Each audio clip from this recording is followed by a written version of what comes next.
हर हर महादेव। शिव पुराण के इस एपिसोड में आप सुनेंगे विद्येश्वर संहिता का पहला एवं इसके आगे का अध्याय। इसके पहले के 3 एपिसोड्स में आपने महाशिव पुराण के महात्म्य तथा शिव पुराण सुनने की विधि और शिव पुराण सुनने वाले भक्तों के नियमों के बारे में जाना। विद्येश्वर संहिता को सुनने से पहले आप क्रमशः एपिसोड नंबर 1, 2 एवं 3 में शिव पुराण महात्म्य और इसका श्रवण की विधि को सुन लें, जिसका लिंक ऊपर आई बटन पे तथा नीचे डिस्क्रिप्शन बॉक्स में दिया गया है। तो चलिए शुरू करते हैं विद्येश्वर संहिता पहला अध्याय। पाप नाशक साधनों के विषय में प्रश्न। जो आदि से लेकर अंत में है, नित्य मंगलमय है, जो आत्मा के स्वरूप को प्रकाशित करने वाले हैं, जिनके 5 मुख हैं और जो खेल खेल में जगत की रचना, पालन और संहार तथा अनुग्रह एवं तिरोभाव रूप 5 प्रबल कर्म करते हैं, उन सर्वश्रेष्ठ अजर अमर उमापति भगवान शंकर का मैं मन ही मन चिंतन करता हूँ। व्यास जी कहते हैं, धर्म का महान क्षेत्र जहाँ गंगा यमुना का संगम है, उस पुण्यमय प्रयाग जो ब्रह्मलोक का मार्ग है, वहाँ एक बार महातेजस्वी महाभाग महात्मा मुनियों ने विशाल यज्ञ का आयोजन किया। उस ज्ञान यज्ञ का समाचार सुनकर पौराणिक शिरोमणि व्यास जी के शिष्य सूत जी वहाँ मुनियों के दर्शन के लिए आए। सूत जी का सभी मुनियों ने विधिवत स्वागत एवं सत्कार किया तथा उनकी स्तुति करते हुए हाथ जोड़कर उनसे कहा, हे सर्वज्ञ विद्वान रोमहर्षण जी, आप बड़े भाग्यशाली हैं। आपने स्वयं व्यास जी का मुख से पुराण विद्या प्राप्त की है। आप आश्चर्य स्वरूप कथाओं का भंडार हैं।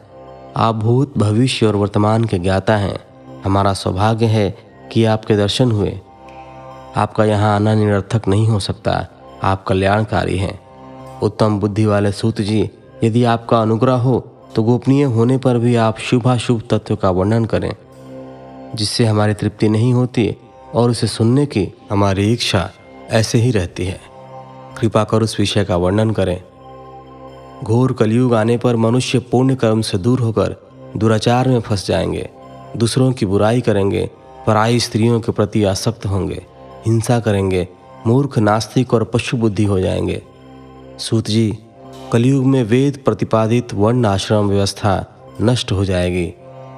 प्रत्येक वर्ण और आश्रम में रहने वाले अपने अपने धर्मों के आचरण का परित्याग कर विपरीत आचरण करने में सुख प्राप्त करेंगे। इस सामाजिक वर्ण संकरता से लोगों का पतन होगा, परिवार टूट जाएंगे, समाज बिखर जाएगा, प्राकृतिक आपदाओं से जगह जगह लोगों की मृत्यु होगी, धन का क्षय होगा, स्वार्थ और लोभ की प्रवृत्ति बढ़ जाएगी, ब्राह्मण लोभी हो जाएंगे और वेद बेचकर धन प्राप्त करेंगे, मद से मोहित होकर दूसरों को ठगेंगे, पूजा पाठ नहीं करेंगे और ब्रह्म ज्ञान से शून्य होंगे। क्षत्रिय अपने धर्म को त्याग कर कुसंगी, पापी और व्याभिचारी हो जाएंगे। शौर्य से रहित वे शूद्रों जैसा व्यवहार करेंगे और काम के अधीन हो जाएंगे। वैश्य धर्म से विमुख हो, संस्कार भ्रष्ट होकर कुमार्गी, धनोपार्जन परायण होकर नाप तौल में ध्यान लगाएंगे। शूद्र अपना धर्म कर्म छोड़कर अच्छी वेशभूषा से सुशोभित हो व्यर्थ घूमेंगे। वे कुटिल और ईर्ष्यालु होकर अपने धर्म के प्रतिकूल हो जाएंगे। कुकर्मी और वाद विवाद करने वाले होंगे। वे स्वयं को कुलीन मानकर सभी धर्मों और वर्णों में विवाह करेंगे। स्त्रियां सदाचार से विमुख हो जाएंगी। वे अपने पति का अपमान करेंगे और सास ससुर से लड़ेंगे, मलिन भोजन करेंगी। उनका शील स्वभाव बहुत बुरा होगा। सूत जी कहते हैं, इसी तरह जिनकी बुद्धि नष्ट हो गई है और जिन्होंने अपने धर्म का त्याग कर दिया है, ऐसे लोग लोक परलोक में उत्तम गति कैसे प्राप्त करेंगे? इस चिंता से हम सभी व्याकुल हैं। परोपकार के समान कोई धर्म नहीं है। इस धर्म का पालन करने वाला दूसरों को सुखी करता हुआ स्वयं भी प्रसन्नता अनुभव करता है। यह भावना यदि निष्काम हो तो कर्ता का हृदय शुद्ध करते हुए उसे परम गति प्रदान करती है।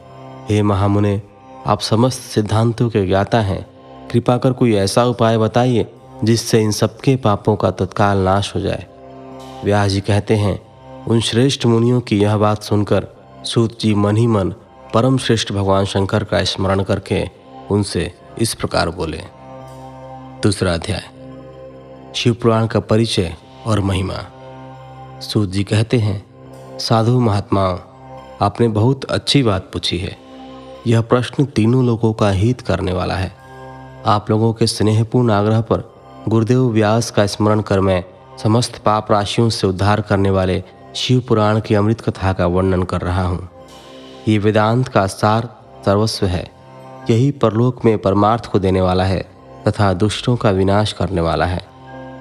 इसमें भगवान शिव के उत्तम यश का वर्णन है। धर्म, अर्थ, काम और मोक्ष आदि पुरुषार्थों को देने वाला पुराण अपने प्रभाव की दृष्टि से वृद्धि तथा विस्तार को प्राप्त हो रहा है। शिव पुराण के अध्ययन से कलयुग के सभी पापों में लिप्त जीव उत्तम गति को प्राप्त होंगे। इसके उदय से ही कलयुग का उत्पात शांत हो जाएगा। शिव पुराण को वेद तुल्य माना गया है। इसका प्रवचन सर्वप्रथम भगवान शिव ने ही किया था। इस पुराण के 12 खंड या भेद हैं। ये 12 संहिताएं हैं: विद्येश्वर संहिता, रुद्र संहिता, विनायक संहिता, उमा संहिता, सहस्त्र कोटि रुद्र संहिता, एकादश रुद्र संहिता, कैलाश संहिता, शतरुद्र संहिता, कोटि रुद्र संहिता, मातृ संहिता, वायव्य संहिता तथा धर्म संहिता। विद्येश्वर संहिता में 10,000 श्लोक हैं। रुद्र संहिता, विनायक संहिता, उमा संहिता और मातृ संहिता प्रत्येक में 8-8 हजार श्लोक हैं। एकादश रुद्र संहिता में 13,000, कैलाश संहिता में 6,000, शतरुद्र संहिता में 3,000, कोटि रुद्र संहिता में 9,000, सहस्त्र कोटि रुद्र संहिता में 11,000, वायव्य संहिता में 4,000 तथा धर्म संहिता में 12,000 श्लोक हैं। मूल शिव पुराण में कुल 1,00,000 श्लोक हैं, परंतु व्यास जी ने इसे 24,000 श्लोकों में संक्षिप्त कर दिया है। पुराणों की क्रम संख्या में शिव पुराण का चौथा स्थान है, जिसमें 7 संहिताएं हैं। पूर्व काल में भगवान शिव ने 100 करोड़ श्लोकों का पुराण ग्रंथ ग्रंथित किया था। सृष्टि के आरंभ में निर्मित यह पुराण साहित्य अधिक विस्तृत था। द्वापर युग में द्वैपायन आदि महर्षियों ने पुराण को 18 भागों में विभाजित कर 4,00,000 श्लोकों में इसको संक्षिप्त कर दिया। इसके उपरांत व्यास जी ने 24,000 श्लोकों में इसका प्रतिपादन किया। यह वेद तुल्य पुराण विद्येश्वर रुद्र संहिता, शतरुद्र संहिता, कोटि रुद्र संहिता, उमा संहिता, कैलाश संहिता और वायव्य संहिता नामक 7 संहिताओं में विभाजित है। यह 7 संहिताओं वाला शिव पुराण वेद के समान प्रामाणिक तथा उत्तम गति प्रदान करने वाला है। इस निर्मल शिव पुराण की रचना भगवान शिव द्वारा की गई है तथा इसको संक्षेप में संकलित करने का श्रेय व्यास जी को जाता है। शिव पुराण सभी जीवों का कल्याण करने वाला, सभी पापों का नाश करने वाला है। यही सत्पुरुषों को कल्याण प्रदान करने वाला है। यह तुलना रहित है और इसमें वेद प्रतिपादित अद्वैत ज्ञान तथा निष्कपट धर्म का प्रतिपादन है। शिवपुराण श्रेष्ठ मंत्र समूहों का संकलन है तथा यही सभी के लिए शिवधाम की प्राप्ति का साधन है। समस्त पुराणों में सर्वश्रेष्ठ शिव पुराण ईर्ष्या रहित अंतःकरण वाले विद्वानों के लिए जानने की वस्तु है। इसमें परमात्मा का गान किया गया है। इस अमृतमयी शिव पुराण को आदर से पढ़ने और सुनने वाला मनुष्य भगवान शिव का प्रिय होकर परम गति को प्राप्त कर लेता है। तीसरा अध्याय, श्रवण कीर्तन और मनन साधनों की श्रेष्ठता। व्यास जी कहते हैं, सूत जी के वचनों को सुनकर सभी महर्षि बोले, भगवान आप वेद तुल्य अद्भुत एवं पुण्यमयी शिव पुराण की कथा सुनाइए। सूत जी ने कहा, हे महर्षिगण, आप कल्याण में भगवान शिव का स्मरण करके वेद के सार से प्रकट शिव पुराण की अमृत कथा सुनिए। शिव पुराण में भक्ति, ज्ञान और वैराग्य का गान किया गया है। जब सृष्टि आरंभ हुई तो 6 कुलों के महर्षि आपस में वाद विवाद करने लगे कि अमुक वस्तु उत्कृष्ट है, अमुक नहीं।